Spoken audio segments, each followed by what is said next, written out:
Hey guys, let's get more news about Lakers, but first, don't forget to subscribe to the channel and leave a like.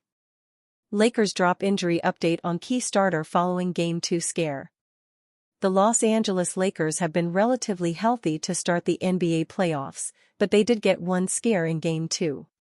In the first quarter, starting forward Rui Hachimura had to leave the game after getting hit in the face. He came back out wearing a mask, but it seemed to be something that was bothering him throughout the game. The Lakers already lack size, so losing Hachimura for any period of time would be a huge blow. Luckily, it sounds like the team is going to be okay. Head coach J.J. Redick revealed on Thursday that Hachimura will be able to play going forward, but he will need to wear a mask as a precaution. Redick was impressed with how the forward fought through the pain in Game 2. He played like a warrior tonight.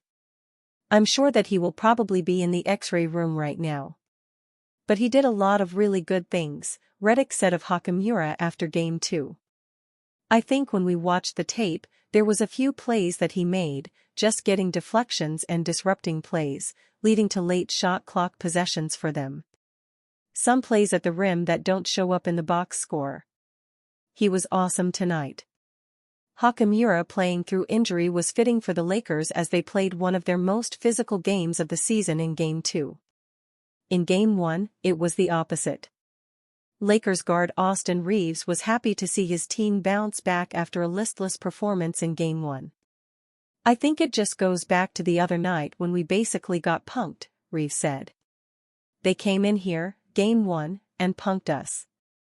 You could tell from the energy in the locker room after the game that nobody was worried about what we have. We just had to go out there and compete every single possession. The Lakers are now headed to Minnesota after playing the first two games of the series in Los Angeles. The team lost home court advantage, so they will have to pick up a win on the road if they're going to win the series. Luka Doncic faced the Timberwolves in the Western Conference Finals last season and is familiar with their home crowd. He's expecting it to be an intense environment. It's gonna be hype, Doncic said of the Minnesota crowd. I remember that, they have amazing fans and they're gonna be very loud from the first moment. At some point they're gonna make a run, but we gotta stay together. It's us against the whole arena, so it's gonna be very tough. I experienced that and it wasn't easy. We gotta stay together no matter what. While he knows it's not going to be easy, he knows that he and LeBron James aren't going to panic. Obviously not panic, but me and Bron, as leaders of the team, we gotta keep the team together, he added. Like I said, going into Minnesota is gonna be a war. The fans are gonna be cheering like crazy, so no matter what, we can't panic. We gotta stay together and that's on me and Bron to keep the team together. Injury report for Game 3 against Timberwolves, good news for the Lakers. Ahead of tomorrow's critical Game 3 in the Target Center, the Los Angeles Lakers released a major update on the state of their roster. Following another hard-fought campaign, the Lakers are finally healthy, and they will have a clean injury report for the first time in weeks. According to ESPN's Dave McMenamin, the only player who is unavailable for the Lakers tomorrow is Maxi Kleber, who is still in recovery from right foot surgery. Having last played since late January, Kleber has yet to make his Lakers debut, but he's making steady progress and could take the court for his team later in this postseason. Kleber, 33, isn't a high-impact player in the league, but his size and shooting ability could provide a significant boost for the Lakers, who have already been exposed for their thin frontcourt. Unfortunately, the timetable for his return has yet to be revealed, and the fans are less than optimistic that he'll play before the end of their playoff run. After going 50-32 without Kleber, the Lakers don't need him to compete, but they do need LeBron James at full strength. After being on the injury report in Game 2, and scoring 21 points on 42.1% shooting, fans worried that James was still dealing with a nagging injury that could have compromised his health for the series. Those theories were quickly disproven today with LeBron not even being listed as questionable for the game. At this stage of his career, LeBron James is all about the playoffs, and even if he wasn't quite at full strength, it would take a lot for him to miss such a pivotal game in the first round. Besides Rob Dillingham, who is day-to-day with an ankle injury, the Timberwolves are also at full strength, and they'll have everyone available for their first playoff game of the year in their home arena.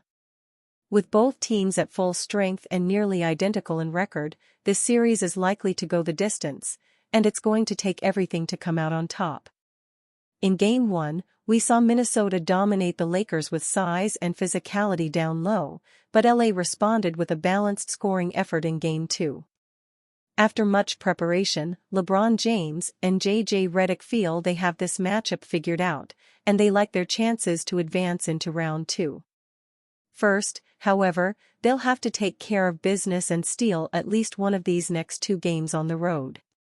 At full strength, with no restrictions, the Lakers can give everything they have to take down the Timberwolves, but it's not going to be easy, and the series has only just begun.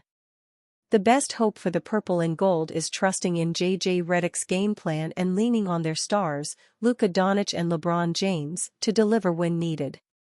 If they can find victory tonight and go up 2-1 in the series, it will put all the pressure on the Timberwolves to secure Game 4 to avoid a 3-1 hole.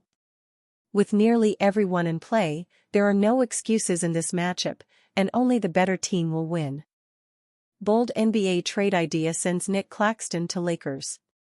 It's no secret that the Lakers need an upgrade at their starting center position, a spot they'll likely fill via trade this offseason due to a lack of cap space, Schwartz wrote. Jackson Hayes is set to become a free agent.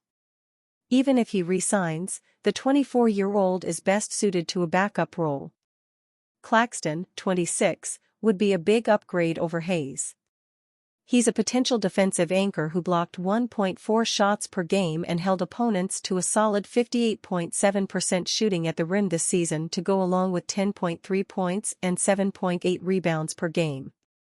Signed for the next 3 seasons on a contract that actually decreases by about $2 million per year, he'd be an affordable option for the Lakers in the middle. Claxton appeared in 70 games for the Nets this season. He averaged 10.3 points, 7.4 rebounds, 2.2 assists, 0.9 steals and 1.4 blocks while shooting 56.3% from the field, 23.8% from beyond the arc and 51.3% from the free throw line. The Nets and Lakers made a trade this season. Brooklyn traded Dorian Finney-Smith and Shake Milton to Los Angeles for D'Angelo Russell and Maxwell Lewis. The Lakers are the 3rd seed in the Western Conference playoffs, while the Nets missed the playoffs again. They are in rebuild mode. Claxton, 26, has career averages of 10.3 points, 7.7 rebounds, 1.7 assists, 0.7 steals and 1.7 blocks. He will make $25,352,272 next season. The Nets signed Claxton to a 4-year, $97 million contract in 2024. And you, fan? What do you think about Nick Claxton's situation? Write to us in the comments.